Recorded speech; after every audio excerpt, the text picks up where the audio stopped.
Ako, ikaw, tayo. Tayong lahat ay Pilipino. Bansang Pilipinas lang siyang idolo. Ipinagmamalaki sa buong mundo. Sa isip, gawa at salita. Pagka Pilipino ay hindi mawawala lahat ng ginagawa ay ikatutuwa. Ang bayang Pilipinas na iyong mutya. Sa isip, iisa ang lahing ating pinagmulan.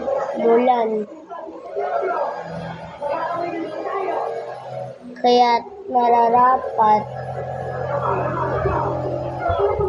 na magtutulungan.